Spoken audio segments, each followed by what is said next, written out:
오늘 본문을 통해서 특별한 만남이라고 하는 제목으로 은혜 말씀을 나누기를 원합니다.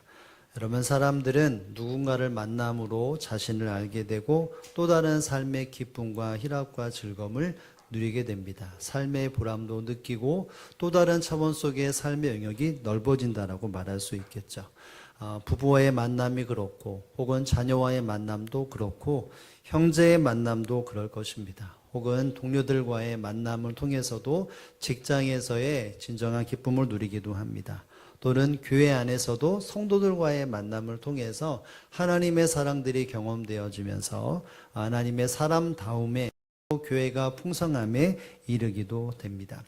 이처럼 믿음의 사람들의 삶 속에서는 반드시 만남이라고 하는 것을 통해 경험되는 것들이 참 많이 있습니다.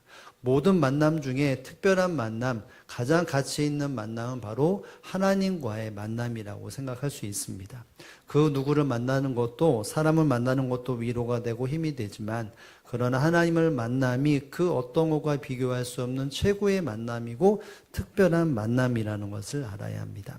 오늘 본문에도 보면 바로 고넬료라고 하는 사람이 등장을 하는데, 하나님과의 특별한 만남을, 하나님과의 함께함과 교제함을 누리는 사람이 바로 고넬료라고 하는 사람입니다. 우리 한번 10장 1절 말씀을 다 함께 한번 읽어봅니다. 시작. 가이사라에 고넬료라 하는 사람이 있으니 이달리아의 부대라 하는 군대의 백부장이라. 아멘.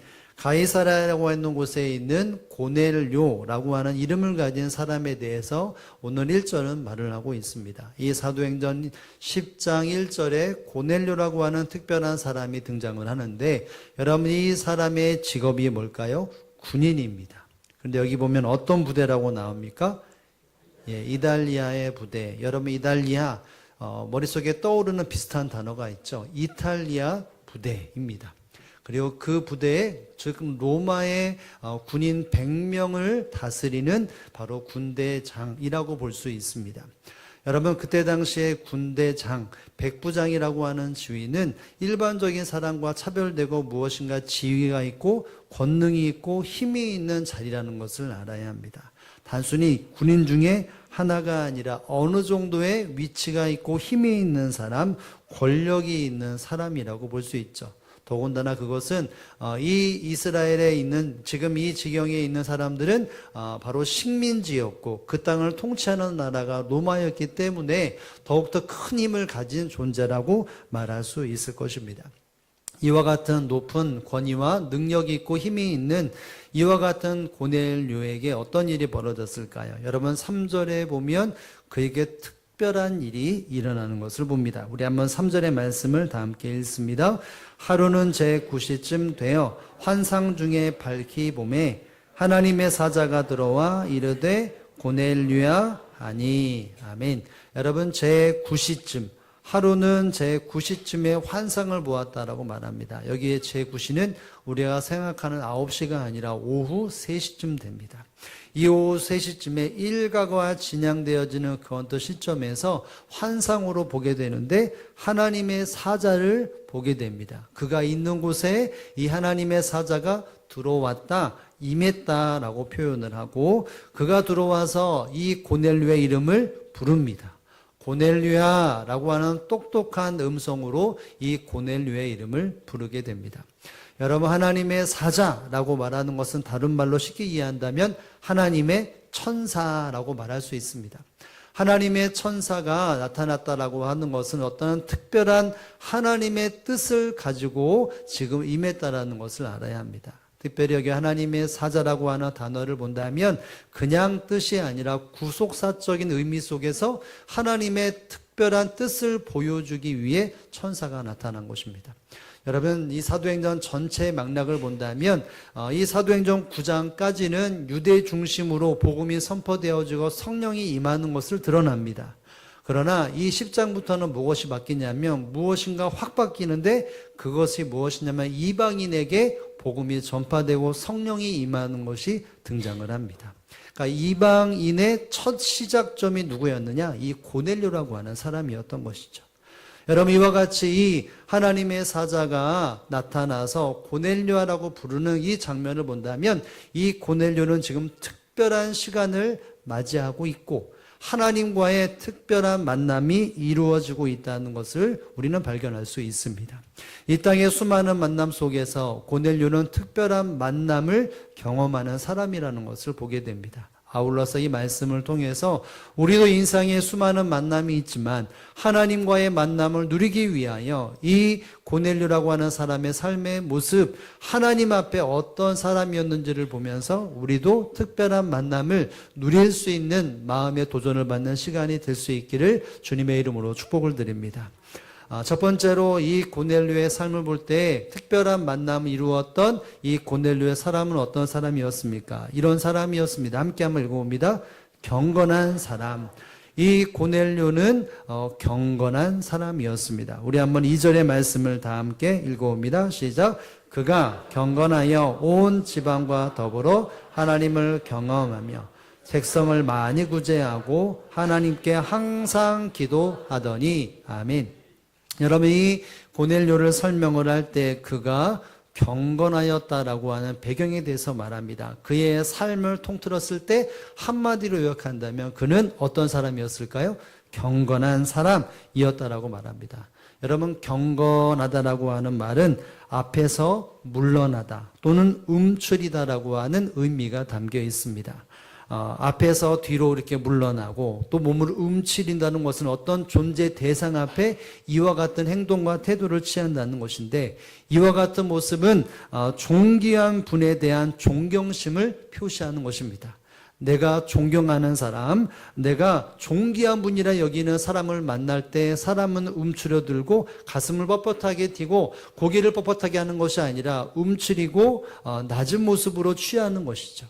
여러분, 이와 같은 모습은 일반적인 사람들의 삶 속에서 부모를 대할 때, 그리고 신적인 존재 앞에 대할 때 이러한 태도를 취한다고 말을 합니다.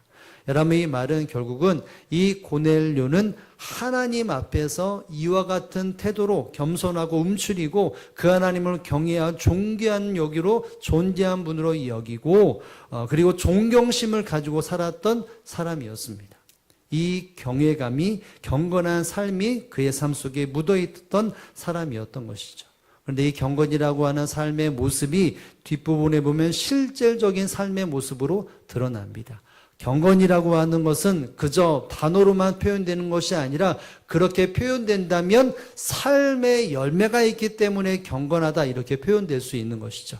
하나님을 존경하고 존귀한 여기로 여기면서 삶의 부분이 열매가 있었다는 것입니다. 여러분, 뒷부분에 보면 뭐라고 말합니까? 이렇게 말하죠. 지방과 더불어 하나님을 어떻게 했다고요? 경외했다. 여러분, 하나님을 경외하는 가정이었다고 말을 합니다.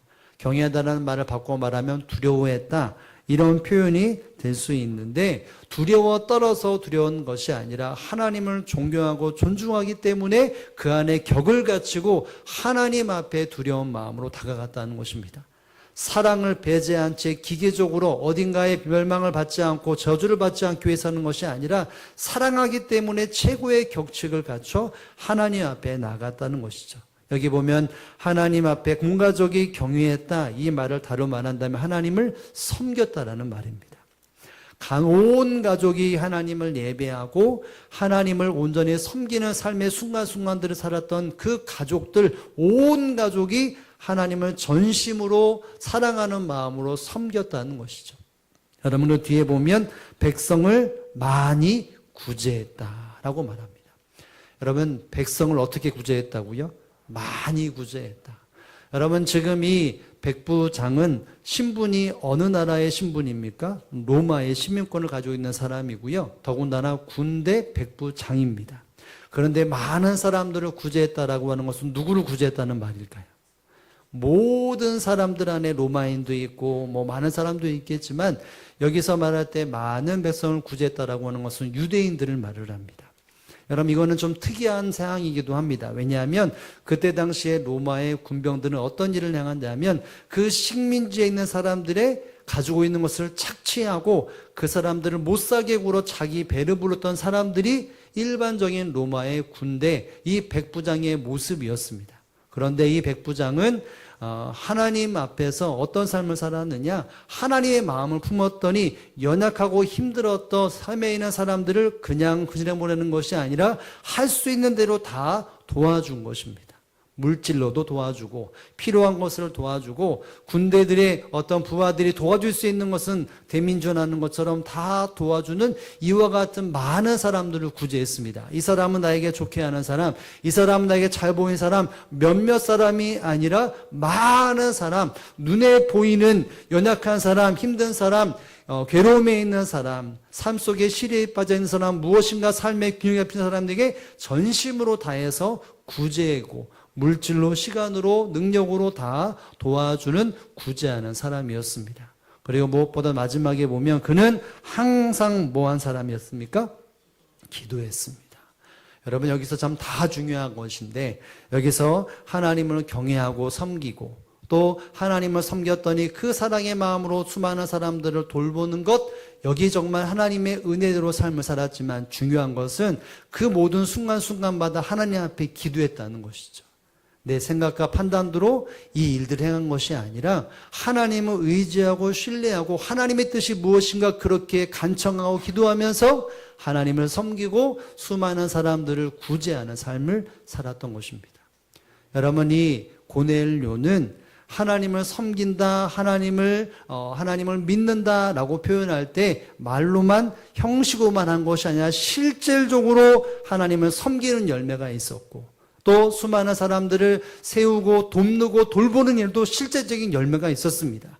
그리고 누가 보더라도 그는 항상 기도했습니다. 여기서 항상이라고 말하는 것은 언제 어디서나 무슨 일을 만나든지 간에 그는 항상 기도했습니다.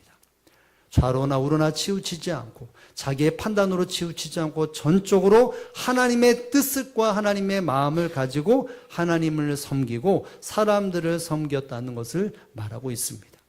여러분, 이와 같이 경건한 삶의 모습이 바로 이 고넬료가 있었는데 이 모습이 누구에게 인정이 됐고 누구에게 기억됐을까요? 여러분, 4절에 보면 이렇게 기록이 됩니다. 우리 4절의 말씀을 읽겠습니다. 시작. 고넬료가 주목하여 보고 두려워하여 이르되 주여 무슨 일이니까? 천사가 이르되 내 기도와 구제가 하나님 앞에 상달되어 기억하신 바 되었으니. 아멘.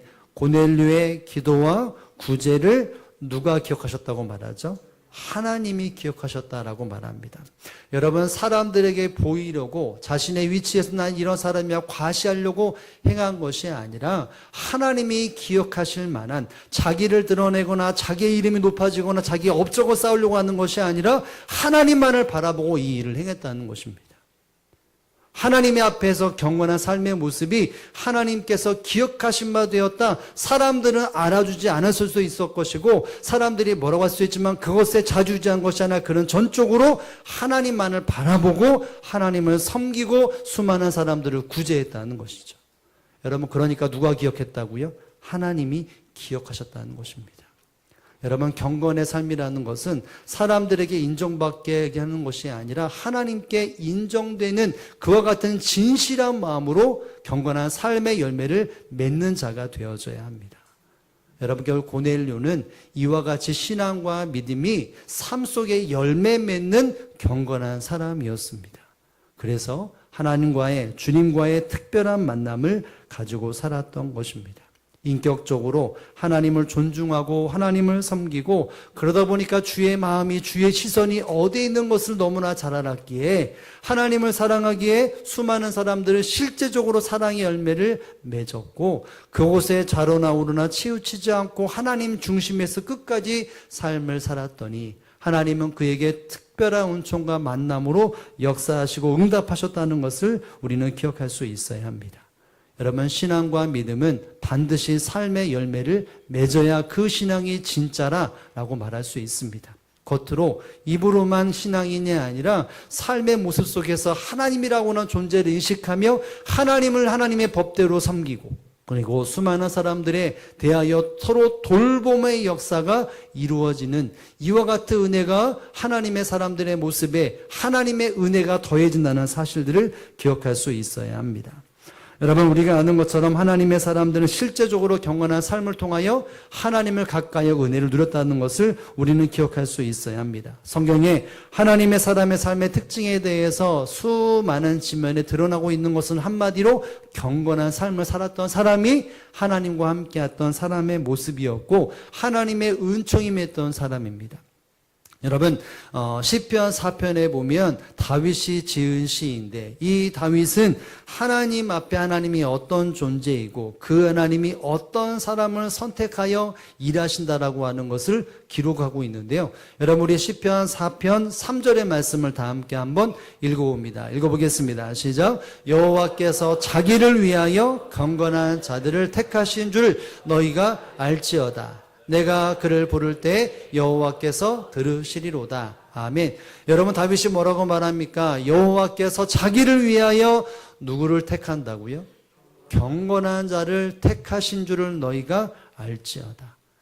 하나님은 하나님의 뜻과 하나님의 섭리를 이루어가기 위해서 누구를 택하십니까?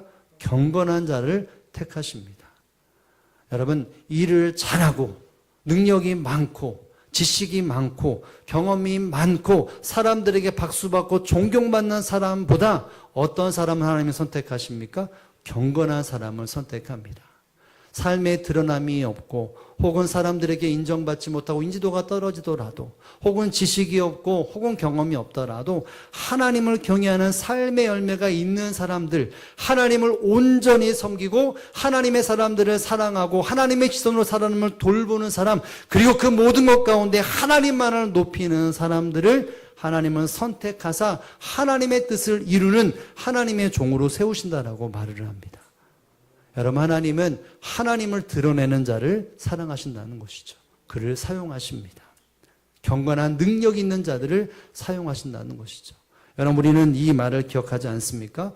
여러분, 디모데 후서의 말씀에 보면 사도 바울이 마지막 때를 살아가는 모든 사람들에 대하여서 이런 말을 한 것이 있습니다. 함께 한번 읽어보는데요. 시작. 경건한 모양은 있으나 경건한 능력은 부인하니 이 같은 자들에게서 내가 돌아서라. 아멘. 마지막 때를 살아나가는 그 마지막 초대교회 성도들을 향하여 사도 바울이 말합니다. 교회 안에 혹은 주변에 예수 그리스도를 믿고 따라가는 수많은 사람들이 있는데 그 사람들의 특징이 뭐냐라고 말할 때 경건한 모양은 뭐라고요? 있다, 이렇게 말을 합니다. 교회 안에 그리고 세상의 수많은 사람들 가운데 하나님을 경험했던 수많은 사람들 가운데 경건한 모양은 있는 사람이라고 말합니다. 말로 우린 하나님을 믿는다, 하나님은 나의 하나님이다, 주님은 나의 구주시라, 그렇게 말하는 사람들이 많이 있는데 그들이 뭘 부인합니까? 경건한 능력을 부인한다. 이 말이 뭘까요? 삶의 열매가 없다는 것입니다. 입술로 모든 삶의 모습 속에서 말로는 형식으로는 하나님 앞에 예배하고 헌신하고 그 모습이 있지만 삶의 실제적인 삶의 모습 속에서 인격적으로 주님을 경험하고 섬기고 그 마음으로 수많은 사람들을 돌보고 어떤 자리에서 예수 그리스도를 높이는 그 능력을 행하지 않는 사람들이 있다 없다? 있다는 거예요. 그래서 뭐라고 말합니까? 마지막에 보면 내가 돌아서라. 저들과 있는 그 자리에서 돌아서라. 이렇게 말을 합니다. 여러분, 이 말이 뭘까요? 닮아가지 말라고 말을 합니다. 경건한 모양이 있지만 열매가 없는 사람들에 대하여서 그 모든 사람들을 바라볼 때 거기에서 닮아가지 말아라, 쫓아가지 말아라 라고 말을 합니다. 마지막 때 예수 그리스도를 믿고 살아가지만 경건한 모양이 있으나 능력을 부인하고 능력으로 삶의 열매 맺지 못하는 사람들에 대하여 닮아가지 말아라 라고 엄히 말하고 있습니다. 여러분, 결국 그리스도인의 능력은 무엇이라고 말할까요? 바로 경건한 삶에 달려있다라고 말을 합니다. 하나님을 인정하고 하나님을 온전히 섬기고 그 섬김의 마음으로 주의 뜻을 이루어 하나님 말씀하시는 사람들을 섬기고 그 어떤 자리에서도 하나님의 이름만을 높이는 이와 같은 경건한 능력자가 진정한 그리스도를 경험하는 능력자요, 특별한 은혜를 경험하는 능력자라는 사실들을 기억할 수 있어야 합니다. 하나님을 입술로만 찾는 것이 아니라, 주님을 입술로만 찾는 것이 아니라 실제적으로 손과 발과 물질과 시간을 들여 그 하나님을 섬기고, 삶을 들여 삶 속에서도 하나님을 예배하고 섬기고, 수많은 사람들과 함께 손을 잡아 한 몸을 이루어 나가는 그 삶의 열매가 있는 자가 결국 특별한 만남과 은총을 누리는 자라는 사실들을 기억할 수 있어야 합니다. 그 사람 때문에 결국은 가정이 변화되고, 지역이 변화되고, 환경이 변화되고, 수많은 사람들 관계 속에서 거룩한 빛이 드러나게 되는 것입니다. 특별한 만남과 특별한 능력으로 세상 가운데 그리스도를 드러내는 존재가 되어야 하는 것입니다. 여러분, 신앙은 구체적이고 실질적으로 돼야 합니다. 한 주간의 삶 속에 열매가 있어야 하는 것이죠. 여러분, 웨스터민스터 신학교 교수 중에 알 켄트 휴그스라고 하는 사람이 있는데, 이분이 경건한 신앙인이 지켜야 할 5가지 규례가 있다. 실제적인 삶 속에서 드러나야 할 말씀을 묵상하고 가까이하면 이와 같은 규례를 반드시 열매를 드러낸다고 말하는데, 5가지가 있는데요. 첫째는 순결의 규율을 지켜야 한다고 말합니다. 육체적으로, 영적으로 순결을 반드시 지켜야 경건한 사람이라고 말을 합니다. 그 글에 보면 호색하지 말아라, 동성애를 말아라, 가정을 지켜라, 이와 같은 어떤 육체를 입은 자로서의 순결함을 반드시 지켜야 한다. 내가 하나님 믿는 사람이지만 그 외에 대해서도 뿐만 아니라 육체적으로도 순결을 반드시 지켜야 한다고 말을 합니다. 그리고 관계의 규율, 사람들과의 관계, 가정에서의 관계, 직장에서의 관계, 교회의 관계에서도 반드시 규율을, 하나님의 뜻을 이루어한다고 말을 하고, 마음의 규율, 행동을 드러나기 위해 그 동기가 되는 마음의 규율을 지켜야 한다고 말을 합니다. 이 마음의 규율은 말씀으로 마음을 연단하라고 하는 것이죠. 그리고 헌신의 규율이 있습니다. 마음의 동기가 말씀이 자극되어져서 이 말씀이 실천되어질 때 그리스도의 의로움이 삶으로 열매 맺게 되기에 반드시 헌신의 규율이 드러내야 한다. 주님을 믿고 따라간다면 그것이 반드시 삶으로, 열매로, 헌신으로 드러내야 한다는 것이죠. 그리고 마지막은 말의 규율을 지키라고 말합니다. 여러분이 말의 규율을 지키라는 것은 말을 삼가라는 뜻입니다.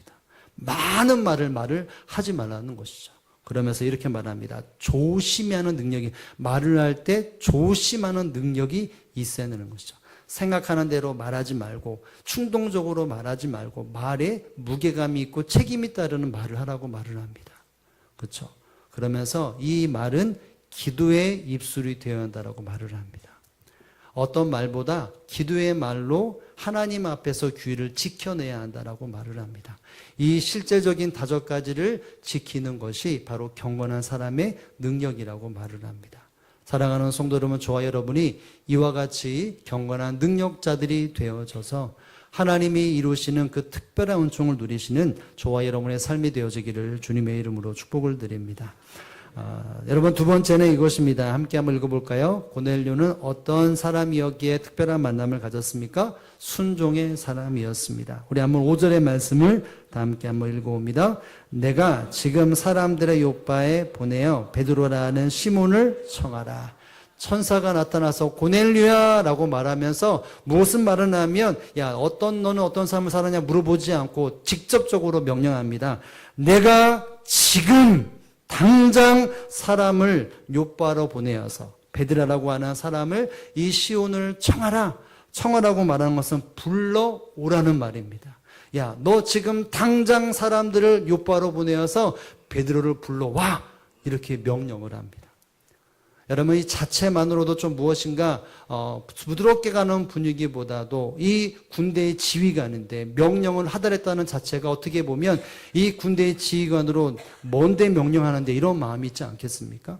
하나님이라고 하는 신적 권능 앞에 이방인이라면 이런 것들이 분명 생각할 수 있을 터인데, 여러분, 이 고넬료는 어떻게 반응할까요? 여러분, 7절과 8절 두 구절 말씀을 한번 읽어봅니다. 시작. 마침 말하던 천사가 떠나매 고넬료가 집안 하인들과 부하 가운데 경건한 사람 하나를 불러 이 일을 다 이루고 요바로 보내니라. 아멘. 고넬료가 집안 하인들과 부하 하나 가운데 경건한 부하 하나를 불러서 이 상황을 다 말하고 요바로 어떻게 했다고요? 보냈다. 언제예요? 맨 앞에 뭐라고 말합니까? 마침. 여러분, 마침이라고 말하는 것은 무엇이냐면 이럽니다. 무엇 하자마자. 여러분, 무엇 하자마자. 뒷부분에 보면 천사가 떠나매, 천사가 떠나자마자 즉시 고넬료가 두 하인을 부르고 경건한 부하를 불러다가 야, 지금 이러니까 너희는 가. 그래서 이 욥바로 사람을 보냅니다. 여러분, 마침 즉시 그 천사의 말에 반응하고 순종하여 사람을 보냈다는 것이죠. 이것도 아무것도 아닌 것 같지만 여러분, 가만히 본다면 이것 자체가 정말 신기한 것이고 이 사람이 정말 순종의 사람인 것을 알게 됩니다. 여러분, 하나님의 사람의 특징 중에 가장 큰 특징은 순종의 사람이어야 합니다. 특별한 은혜를 누리기 위해서는 특별한 순종을 해야 합니다. 여러분에게 묻습니다. 여러분에게 특별한 은총이 필요합니까? 필요하지 않으시나요? 여러분에게 하나님의 특별한 사랑이 필요합니까? 안 필요합니까? 여러분, 그러려면 어떻게 해야 합니까? 특별한 순종을 해야 합니다. 묻지도 말고 따지지도 말고 여러분, 너는 가! 사랑을 보내요, 가! 라고 말할 때 즉시 했습니다. 왜요? 신적인 권능 앞에 하나님이라는 존재를 신뢰했기 때문이에요. 이 명령이 이러냐 저러냐라고 판단하지 않았습니다. 왜요? 하나님이 명령하셨기 때문에. 하나님이 어떤 분이라는 것을 알고 하나님을 사랑하고 하나님을 섬기는 그 마음에 하나님이 어떤 분이라는 건 신뢰감이 있었기 때문에 이 고넬료는 마침 떠나자마자 즉시 하인들과 경건한 부하를 불러 가라라고 말을 했습니다. 여러분, 믿음의 사람의 삶 속에 반드시 들어야 하는 것은 순종입니다. 순종은 내 머리가 이해돼서 한다면 좋겠지만 때로는 이해되지 않더라도 하나님을 신뢰함으로 말씀하시고 명령하시는 것을 반드시 따라가야 합니다. 여러분, 이스라엘 백성들에게 하나님은 분명히 복을 주시는 하나님이었습니다. 아브라함을 불러서 그를 선택하시고 시간이 흘러가서 모세를 통해 율법을 주셨습니다. 율법이 무엇입니까? 이스라엘 백성다운 삶을 살아가고 하나님의 선민다운 삶을 살아가도록 하나님의 규례와 율법을 주셨습니다. 여러분, 왜 그 율법을 주셨습니까? 그 말씀에 순종하면 내가 너희를 책임져 준다는 거 아니겠습니까? 너희를 번성하게 한다. 너희에게 기업을 주겠다. 땅을 주겠다. 이거 신명기 8장 1절의 말씀입니다. 너희가 이 말씀에 순종을 하면, 이 말에 순종을 하면 내가 너희를 번성하게 해주겠다. 그리고 모든 곳에 너희의 기업과 땅을 주겠다라고 말을 합니다. 이스라엘 백성들 하나님의 선택받은 자체가 은혜이지만 그 말씀에 순종하는 자체도 하나님의 복이었습니다. 그 말씀에 순종만 하면 하나님이 책임져 주는 삶을 살아가는 것이죠. 그것이 실제적으로 예수님의 삶을 통해 수많은 사람들에게 그 순종이 무엇인지 밝히 보여주셨습니다. 그 모습을 통해 하나님의 허락하신 은혜를 누리게 되었죠. 여러분, 야고보서 1장 25절에 보면 야고보 사도가 이런 말을 합니다. 정말 복이 무거우시고 마지막 때에 초대교회 성도들이 어떤 복을 누려야 될지에 대해서 말을 할 때 이렇게 말을 합니다. 함께 한번 읽어봅니다. 자유롭게 하는 율법은 율법을 들여다보고 있는 자는 듣고 잊어버리는 자가 아니요 실천하는 자니 이 사람은 그 행하는 일에 복을 받으리라. 아멘. 행하는 일에 복을 받는 것이 성도인데 여기 보면 온전한 율법을 들여다보고 있는 자가 복된 자라고 말합니다. 그런데 여기서 말하는 들여다본 자는 어떤 사람입니까? 듣고 잊어버리는 자가 아니라 실천하는 자가 그 행한 일로 복을 받게 된다라고 말을 합니다. 여러분, 우리는 복을 받기를 원하지 않습니까? 근데 그 복을 받기 위해서는 하나님의 방법대로 해야 복을 받습니다. 그 방법이 무엇이죠? 하나님의 말씀을 들여다보는 것은 실천하는 자가 하나님의 은혜와 복을 누리게 됩니다. 여러분이 하나님의 은혜를 누리고 복을 위해서는 지금 당장 순종해야 될 말씀이 무엇인지를 내 생각 속에, 내 삶 속에 담고 살아야 합니다. 하나님, 지금 당장 나에게 복을 주십시오. 이 말은 내가 지금 당장 순종에 대한 말씀이 무엇입니까? 내가 순종하고 있는 말씀이 무엇입니까? 이것에 대해 먼저 나의 삶이 반응되어져야 합니다. 그래야 복이 임하는 것이죠. 여러분, 지난주에 저희가 순장님들과 함께 말씀을 나눴던 이야기 중에 한 얘기가 있는데 이런 이야기를 나누었습니다. 옛날 중국 순 임금 때 이야기를 나누었는데 임금이 하루는 신하들에게 망태기를 주며 물에 길어다가 물을 채우라고 말을 했다고 합니다. 여러분, 망태기가 뭐죠? 젊은 사람들은 모르겠지만 나이 있는 사람 너무나 잘 알 거예요. 이렇게 구멍이 숭숭 뚫려서 사람이 실을 수도 있고 옛날에 뭐 마구간인가 이렇게 뭐 물건을 다 뒤에 넣기도 하는 그게 큰 것인데 거기에 물을 가득 채워서 어디에 부으라 채우라고 명령을 합니다. 수많은 신하들이 이게 뭔 명령이라고, 어떻게 물을 여기 담을 수 있냐고 투덜투덜대고 고민만 하고 행하지 않았습니다. 그런데 한 신하가 임금의 명령을 어찌 거역하겠느냐라고 말하면서 혼자 이 망태기를 들고 물을 부으면서 움직였습니다. 우물에서 고개를 내밀어 계속 붓다 보니까 계속 사죠. 그래도 계속 끝까지 했습니다. 여러분, 그렇게 끝까지 계속해서 수많은 시간 물을 길렀더니 바닥이 보였습니다. 그런데 마지막 딱 뜨고 나서 보니까 바닥에 황금이 있었습니다. 임금에게 말을 했더니 그 황금을 네가 가지라고 말을 했다고 해요. 순종하는 사람에게 그 의미가 바로 생각을 하면서 임금이 신하를 시켰습니다. 내 말에 순종하는 자가 어떤 것을 누리게 되는지를 보여주었죠. 여러분, 하나님 앞에서 우리가 이해되지 못하는 명령을 받을 때도 있습니다. 그러나 하나님을 신뢰하고 순종하면 그것이 나의 인생에 하나님의 은혜가 임하는 자리, 어떤 황금이 아니라 나의 삶 속에 꼭 필요하고 하나님의 은혜가 임한다는 사실을 믿으실 수 있기를 주님의 이름으로 축복합니다. 특별한 만남을 이루기 위해서는 우리가 경건한 삶을 살아가야 합니다.